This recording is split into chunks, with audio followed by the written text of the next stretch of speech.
د هرې بیمارۍ دپاره کافي او شافي علاج د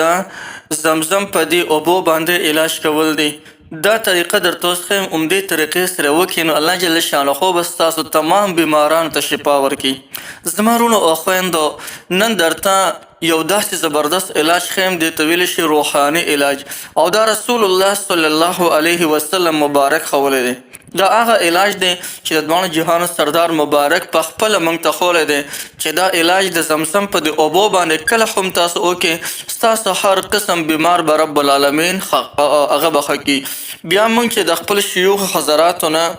او د خپلو مشران اکابر علما کرامو نه دا کمې خبرې اورېدلې دي، د هغې دغه فواید به درته هم ووایم چې د زمزم په اوبو کې رب العالمین کم قسم شفا یې ښودې ده، او په دې اوبو کې رب العالمین کم زبردست هغه فواید او خصوصیات ښودې دي. دا دومره پاکیزه اوبه دي، دومره پاکیزه که د هر قسم لا علاج مریض وي او په لا علاج مرض کې مبتلا شوي، او دا اوبه هم په دې طریقې سره اوس کې په کومه طریقه چې ورته ښیو نو انشاءالله د دې عمل په برکت سره به رب العالمین هغه لا علاج مریض ته شفا ورکړي. اوس یا ساتئ، ګورئ د زمزم د اوبو دا د نورو اوبو سره مکس کیږي نه، البته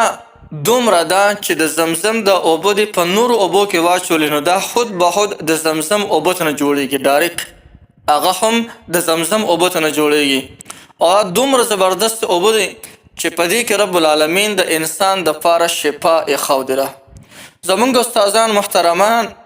کم چې د ابوداود شریف استاد محترم و حضرت شیخ حسن جان صاحب حفظه الله، هغوی به فرمایل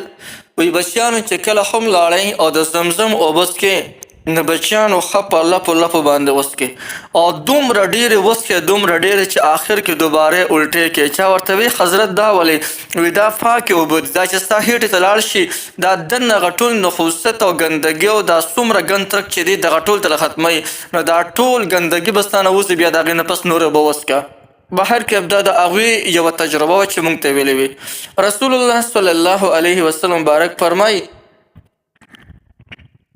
مفتی محمد الیاس صاحب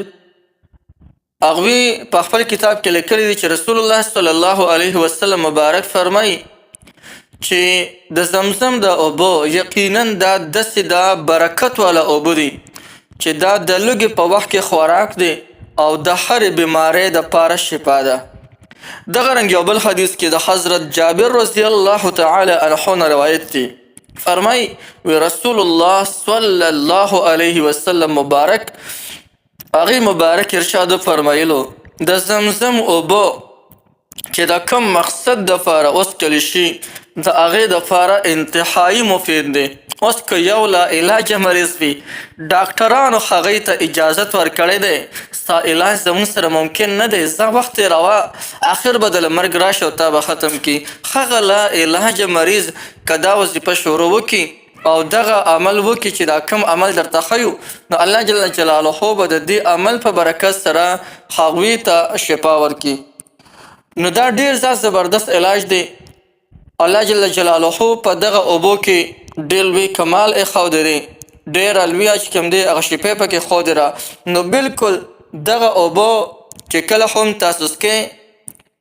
نو د هغې نه مخکې دا وایه یا شافي اشفي مرضانا، یا شافي اشفي مرضانا، مخکې 3 ځله وایه، وروستو 3 ځله وایه، او بیا د هغې نه پس الحمدلله ووایه. دا عمل روزانه همیشه دپاره دغسې کوه، انشاءالله چې لا علاج مریض دی ولی نه وي رب العالمین به هغو ته شفا ورکړي.